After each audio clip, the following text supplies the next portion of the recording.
사도 바울이 편지를 쓴 이유는 사도 바울의 권위, 복음을 전하는 이 사도로서의 권위에 대한 도전을 하는 거짓 선생들이 교회에 몰래 숨어들어 왔기 때문에 그랬습니다. 제자로부터 전수받은 그런 것들이 아니냐. 그렇게 원래 사도가 아니다. 좀 변질됐다. 이렇게 선전하는 사람들이 있었습니다.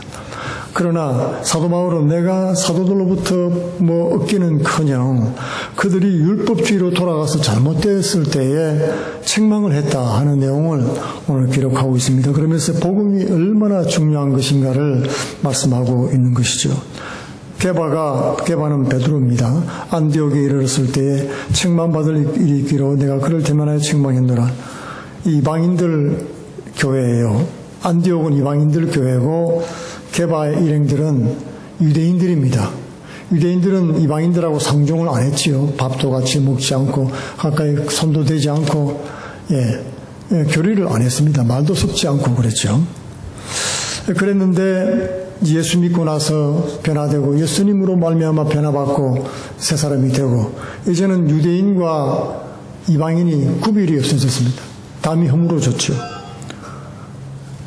그래서 예루살렘 공회에서 이방인들에 대해서 이제는 피 흘림인 것이나 목매어 죽인 것이나 피를 먹는 것이나 또는 우상제물을 먹는 것 그런 것들만 피하고 어떤 짐도 지우지 말아라 그랬습니다. 유대인하고 더 이상 구별할 것이 없다. 먹는 것 이 문제는 목을 매 죽은 것 있죠.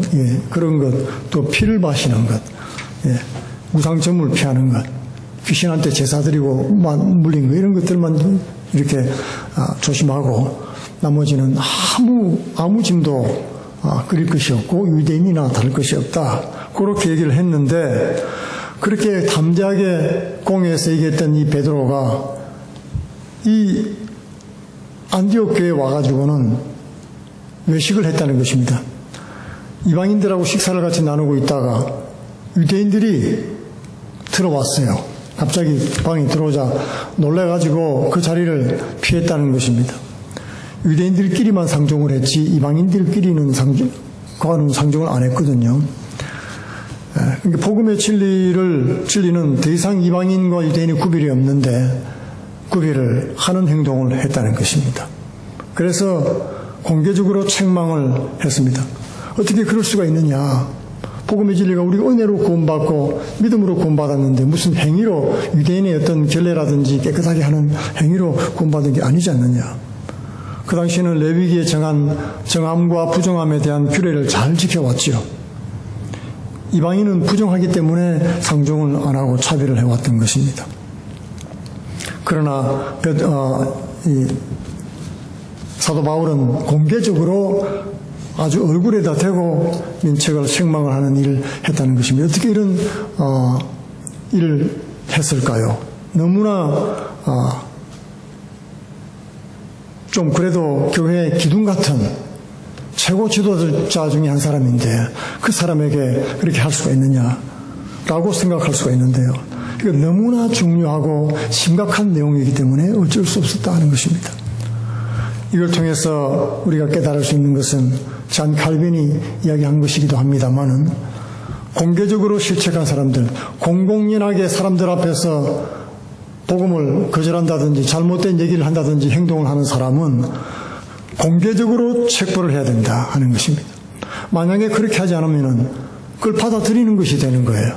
선례가 되어버리고 말기 때문에 공개적으로 실책하는 범죄하는 사람에 대해서는 공개적으로 책망을 하고 반드시 다루고 넘어가야 한다고 하는 것입니다.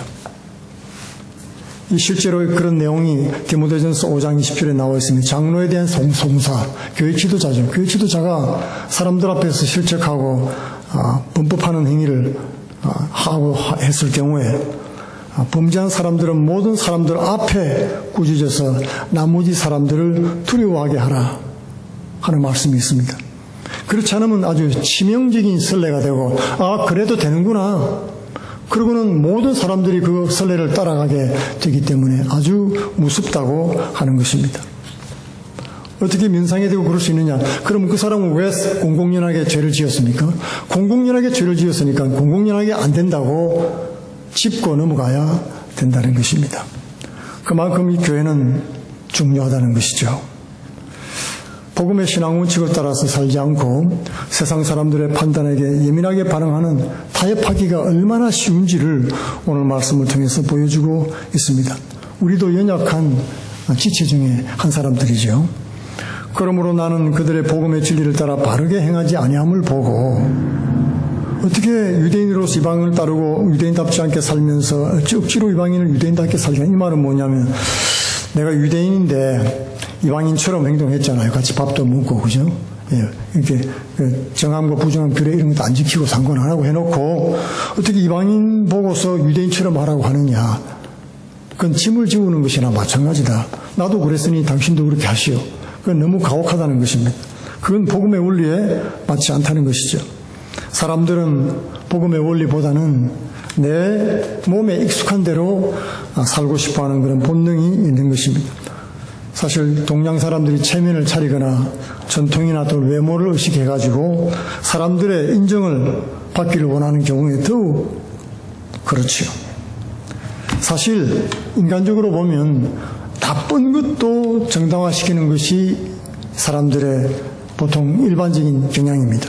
술이나 담배나 마약, 도박, 불륜 이런 것들 다 나쁜 거죠. 나쁜 건데도 끊기 싫어할 때 정당화시키는 그런 경우가 많지 않습니까? 뭐 술, 담배도 약이다 그러죠. 약이다 그러고 마약도 뭐 약이고 그죠?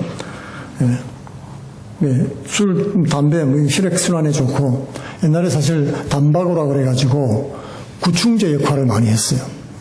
예. 굉장히 충이 많았기 때문에 구충제로 담배를 먹고 이렇게 구충을 하는 그런 예가 많았기 때문에 지금은 그렇지 않습니다만, 예, 그렇고, 마약도, 그죠, 심정안정제로 많이 사용을 하죠.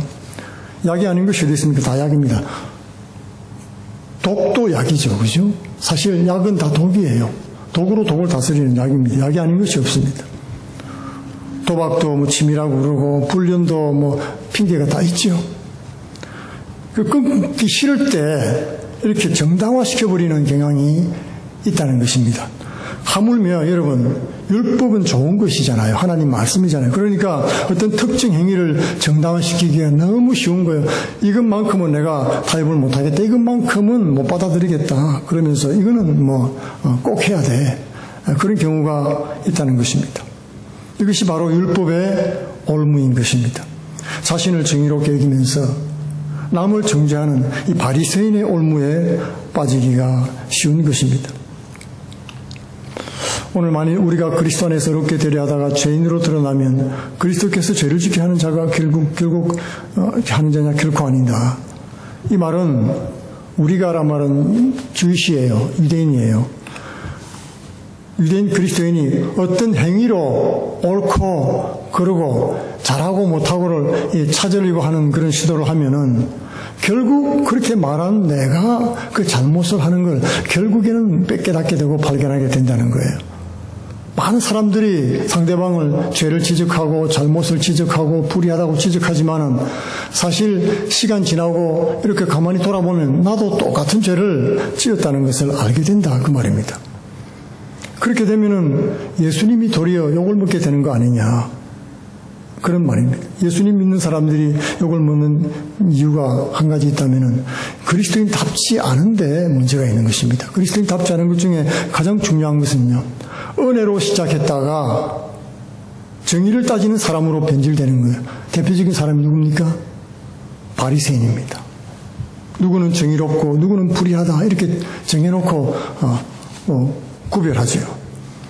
그러나 하나님은 모두가 다 불의하다고 말씀했습니다. 바리새인들에게 뭐라고 말씀하셨습니까? 예수님께서 외식하는 자, 위선자라고 말했습니다. 히포크리, 위선자라고 말을 했죠. 여러분, 노아 홍수는 왜 일어났습니까? 노아 때 홍수 심판은 왜 일어난 것입니까? 말씀에 보면은 사람들의 행사가 항상 악함을 보고 사람 지으신 것을 한탄했다고 말씀하는 것입니다. 그러니까 이 땅에는 여러분 정의로운 사람이 없다는 거예요. 없기 때문에 결국에는 이 정의 부정의를 따지려면은 결국 나도 불의하다는 걸 알게 되고 결국 예수님이 소용없게 되는, 예수님이 쓸데없게 되는, 예수님이 욕을 먹게 되는 결과가 나타나게 된다는 것입니다. 예수님께서도 사마리아 여인에게 물을 좀 달라고 말씀하셨죠. 그 당시로 보면 이건 굉장히 혁명적인 일이었습니다. 그 여자가 이렇게 말했습니다. 당신은 유대인으로서 어떻게 사마리아인 또 여자인 나에게 물을 달라 합니까? 사마리아인들과 유대인들은 상종도 아니했다고 성경에는 기록되고 있죠. 예수님께서 민족도 가리지 않고 이방인인 것도 유대인인 것도 가리지 않고 남자 여자도 가리지 않고 접근하셨던 것을 볼 수 있습니다. 복음은 바로 그런 것입니다. 하나님께서 괜찮다고 한 걸 사람이 아니다라고 할 수가 없다는 거예요. 예수님께서 흘러놓으신 담벼락을 우리가 다시 쌓는 것은 잘못된 일이다 하는 것입니다. 우리 삶 속에서 우리 스스로 정하는 것들 중에 성경적이지 않고 복음과는 거리가 먼 것이 많이 있습니다. 이것만큼은 저것만큼은 하는 것들 중에서 우리가 깊이 생각해 볼 필요가 있는 것입니다. 내가 율법으로 말미암아 율법에 대해서 죽었나니 이는 하나님 앞에 대하여 살려 함이라. 우리는 모두 법으로 한다면 다 죽은 사람이라는 것입니다. 이미 죽어서 썩어 냄새나는 죄인들입니다. 죽었다는 말은 죄인이다 그런 뜻입니다. 하나님 앞에서. 이제 율법에 대해서 죽고 하나님 앞에 살려 함이라. 영적으로 죽었던 내가 그리스도의 새 생명이 들어와서 그리스도와 함께 죽고 함께 다시 부활하여 살아남으로 내 영이 살아난 것입니다. 죽었다는 말은 지금 당장 내 육체가 죽은 게 아니고 내 영이 죽었다가 다시 살아났다고 한 것입니다. 내가 새로운 영, 그리스도의 영을 받았으니 이제 그분과 함께 살아가는 믿음의 삶을 살게 된 것이다. 오늘 20절 말씀이 그것을 말해주고 있죠. 내가 그리스도와 함께 십자가에 못 박혔나니 그런즉 이제는 내가 사는 것이 아니요 오직 내 안에 그리스도께서 사시는 것이라.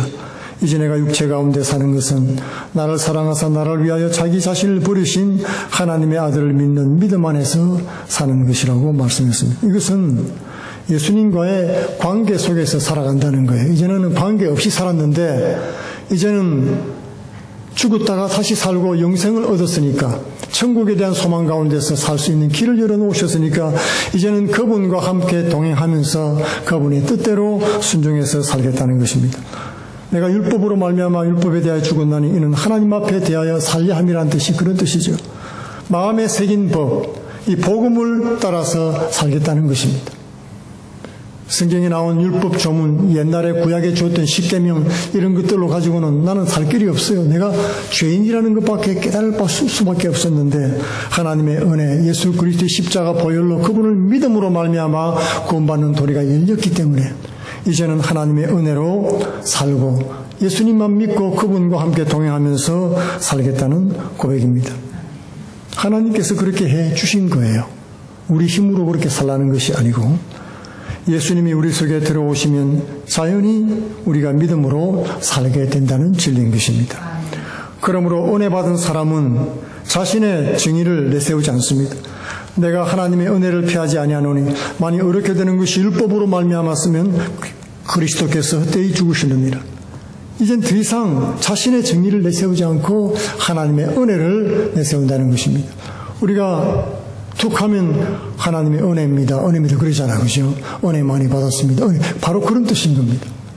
모든 것이 은혜로 된 것이지 예전처럼 내가 뭐 잘못하고 내가 머리를 잘 쓰고 내가 머리를 쓰고 내가 노력하고 어떻게 해서 이루어진 것이 아니라고 하는 것입니다. 하나님의 은혜를 깨달을 때 나 자신은 죄인 중에 괴수라는 것을 깨닫게 되는 것입니다. 은혜를 내세우면서 자신의 정의를 내세우지 않을 때 그때 비로소 예수 그리스도의 십자가 보혈과 죽음이 나를 대속하는 그런 피와 죽음이 되고 구원의 능력이 있게 되는 것입니다. 내가 구원받고 하나님의 능력 가운데 살려면 은혜로 살아야 됩니다. 자신의 정의를 돌아보지 않고 자신의 죄인인 것을 깨닫고 고백하면서 그리스도께서 내 속에 사시고 그분을 주인으로 모시고 살면서 그분 뜻대로 복음의 진리대로 살아가는 승리하는 성도들 되기를 축원드리겠습니다. 기도하겠습니다. 고마우신 아버지 감사합니다. 내 안에 그리스도께서 사시고 주님 이제는 나의 주인이 되셔서